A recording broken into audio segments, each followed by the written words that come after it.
कथा सखी के सभी सुनने वालों को मेरा प्यार भरा नमस्कार।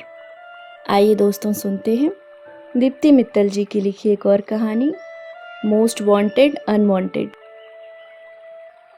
26 जनवरी की कड़कती ठंडी रात, वो भी जयपुर की।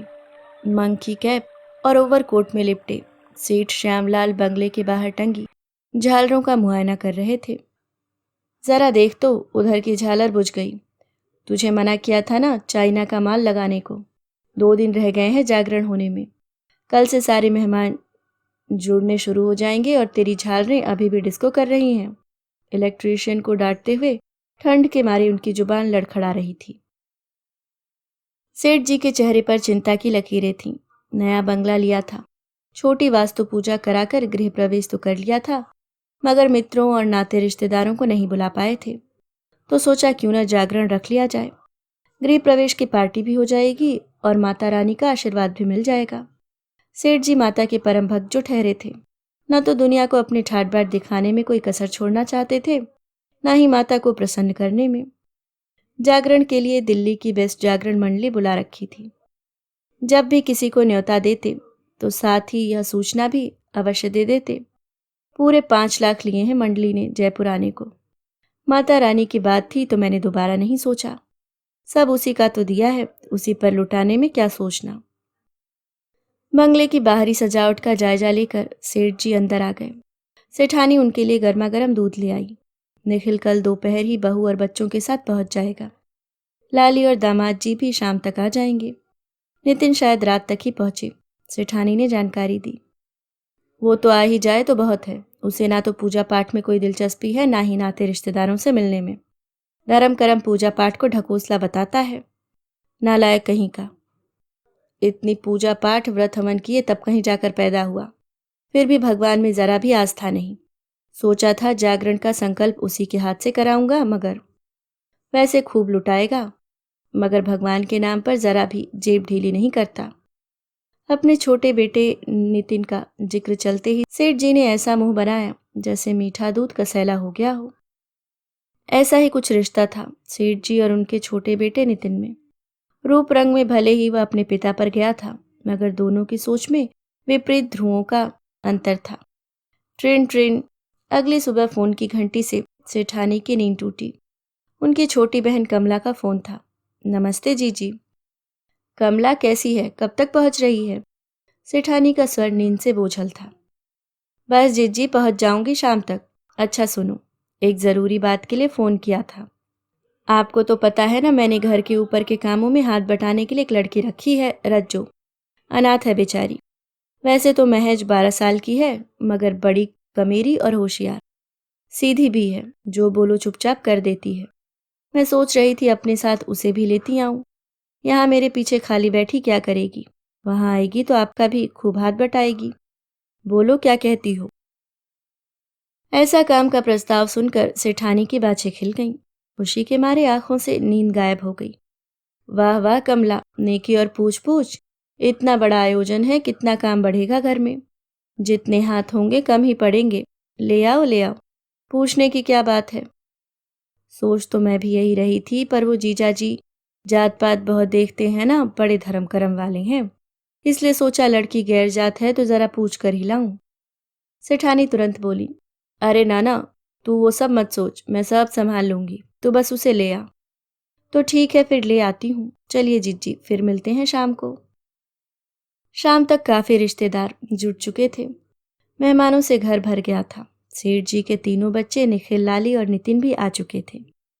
सेठानी की बहन कमला के साथ 12 साल की छोटी सी रजिया भी अपनी पोटली संभाले उस बड़े घर में आ गई।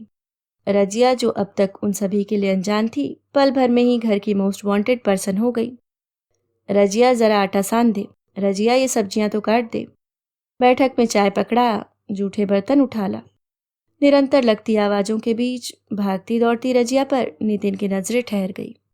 वह नितिन को चाय देने आई थी। सूना चेहरा, उदास आंखें, भाव भंगिमा ऐसी जैसे मूक बधिर हो।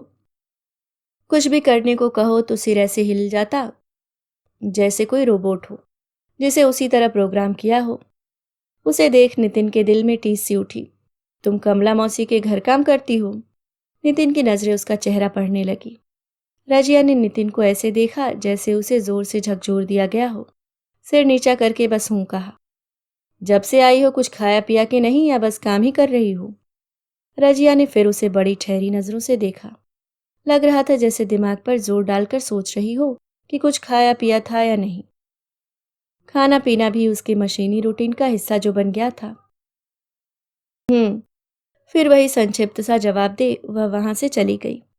चाय पीते पीते नितिन के मन में गहन विचार चलने लगे। अभी पिछले हफ्ते ही उसने अपने ब्लॉग में बाल श्रम पर जो आर्टिकल लिखा था, कितना सराहा गया था। कितना घोर विरोधी है वह बाल श्रम का, और उसके अपने घर में ही।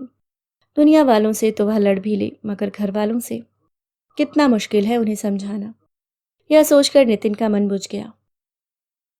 रात हो चली थी, सभी सोने की तैयारी में थे। पूजा घर के आगे बैठे सेठ सेठानी माता की प्रतिमा को ऊनी वस्त्र अर्पण कर शयन करा रहे थे। तभी बड़ी बहू कमरे में आई। माँ जी, कमला मौसी पूछ रही हैं रजिया को सुलाने का कहाँ इंतजाम है? सेठ जी मुंह पिचकाते हुए बोले, गैर जात है, हमारा पूजा पाठ का घर है, भीतर कैसे सुलावें? ऐसा कर बाहर बरामदे में एक गद्दा और रजाई डाल दे, वहीं सो जाएगी। मगर बाहर तो बहुत ठंड है माँ जी। बहू सिहर गई।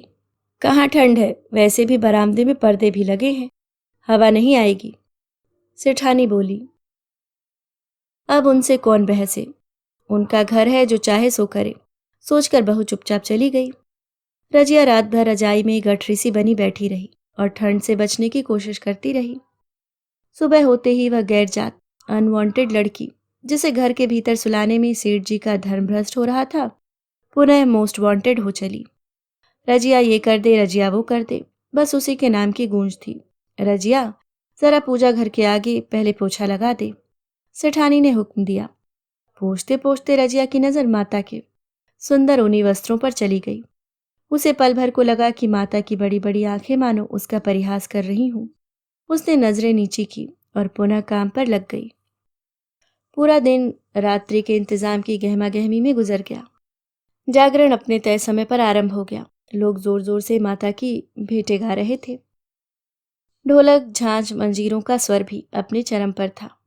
सेठ सेठानी निखिल लाली सभी नाते रिश्तेदार तालियां बजा बजा कर भजनों का आनंद ले रहे थे। मगर नितिन, वह घर के टेरेस पर खड़ा फोन पर मशगूल था। इसी तरह गाते बजाते सुबह होने को आई। माता पर चढ़ावे की बारी आई। सब लोग अपनी श्रद्धानुसार माता के चरणों में धन रख रहे थे। सेठ जी ने तीनों बच्चों को पहले से ही निर्देश दे रखे थे कि तीनों को 21-21 हजार रुपए माता के चरणों में समर्पित करने हैं। आखिर वही तो है सब कुछ देने वाली, उसको तो प्रसन्न करना ही चाहिए। निखिल और लाली ने पिता के आदेश का पालन करते हुए अपनी भेंट रख दी। मगर नितिन माता के सामने आया, सिर झुकाया और बिना कुछ चढ़ाए ही वापस चला गया। यह देख सेठ जी की त्योरियां चढ़ गई। समय की नजाकत देख उस वक्त वे चुप रहे। सोचा बाद में निपटूंगा इससे और पैसे दिलवा कर ही रहूंगा। इतना कमा रहा है और जो माता वह कमाई दे रही हैं, उसके लिए थोड़ा हिस्सा भी नहीं निकाला इसकी जेब से। जागरण समाप्त हो गया। कुछ करीबी रिश्तेदारों को छोड़कर बाकी नाते रिश्तेदारों को भी एक एक करके विदाई दे दी गई। सेठ जी नितिन की क्लास लेने को भरे बैठे थे। अतः जैसे ही थोड़ा फ्री हुए, नितिन को अपने कमरे में बुलाया और तेवर दिखाते हुए बोले, क्यों रे, तूने माता पर भेंट क्यों नहीं चढ़ाई? बोला था ना पहले से, इतनी इज्जत भी नहीं है बाप के लिए, उनका कहना मान ले। नितिन बोला, पिताजी मैंने माता को भेंट चढ़ाई है और आपके कहे से कहीं ज्यादा ही चढ़ाई है, पूरे 65,000। सेठ जी सख्ते में आ गए। तू झूठ बोल रहा है, मैंने तुझे देखा था, तो बिना कुछ चढ़ाए ही खाली हाथ खिसक लिया था। पिताजी भेंट तो मैंने शाम को ही चढ़ा दी थी, बस किसी ने देखा नहीं। सेठ जी मन ही मन सोच में पड़ गए। कब, कहाँ, कैसे? और चुपचाप चढ़ाए गए चढ़ावे का क्या लाभ? दुनिया को तो पता चलना ही चाहिए। तभी वहां कमला बदहवासी आई। जिज्जी जरा देखो ये रज्जो क्या कह रही है। कहती है मेरे साथ नहीं जाएगी, काम नहीं करेगी, पढ़ाई करेगी। क्या साथ नहीं जाएगी तो कहाँ रहेगी? तू तो कह रही थी इसका इस दुनिया में कोई नहीं। कमला की बात पर सेठानी को भरोसा न हुआ। वो सही कह रही है मौसी, रजिया आपके साथ नहीं जाएगी। वो अब काम नहीं करेगी बल्कि पढ़ेगी। मैंने उसके लिए एक एनजीओ में बात कर ली है। वो ऐसे बच्चों के रहने खाने पढ़ने लिखने की व्यवस्था देखता है जो अनाथ है। वहाँ इसके लिए 65,000 रुपए की डोनेशन भी भर दी है। ये वहाँ हॉस्टल में रहेगी और पढ़ाई करेगी। जो भी इसका खर्च होगा मैं उठाऊंगा। नितिन की बात सुनकर सबके मुंह खुले के खुले रह गए। जी जरा देखो तो अपने लड़के को।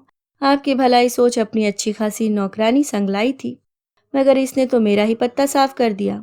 अब कौन करेगा इतने काम। कमला रुआसा हो उठी। वैसे मौसी, आपको तो पता ही होगा कि बाल श्रम करवाना कानूनन अपराध है। सोचिए, अगर किसी ने आपकी शिकायत कर दी तो आपको जेल भी हो सकती है। मैं तो आपको एक बड़ी मुसीबत से बचा रहा हूँ मौसी। देखा जिज्जी, तुम्हारा पूत मुझे धमकी दे रहा है। कमला फूट फूट कर रोने लगी। अरे ये पूत नहीं कपूत है। ये तो हमें दुख देने को ही पैदा हुआ है। माता पर एक ढेला नहीं चढ़ाया और बाहर हजारों फूंक दिए। नालायक नास्तिक कहीं का। नितिन पर लगातार गालियों की बौछार हो रही थी, मगर उसे वे गालियां भी अमृत वचन लग रहे थे, क्योंकि उसके दिल में सुकून था। दरवाजे की ओट में छिपी रजिया सब सुन रही थी। एकाएक उसकी नजरें माता की प्रतिमा पर पड़ी। उसे लगा जैसे माता उसे देख पुनः मुस्कुरा रही हो, लेकिन इस बार उसे वह मुस्कुराहट परिहास नहीं बल्कि आशीर्वाद लग रही थी। अभी आप सुन रहे थे दीप्ति मित्तल जी की लिखी कहानी मोस्ट वांटेड अनवांटेड। उम्मीद करती हूँ दोस्तों कहानी आपको पसंद आई होगी। अगर आप चैनल पे नए हैं तो सब्सक्राइब करना ना भूलें। मिलती हूँ किसी और नई कहानी के साथ। तब तक के लिए मुस्कुराते रहिए। धन्यवाद।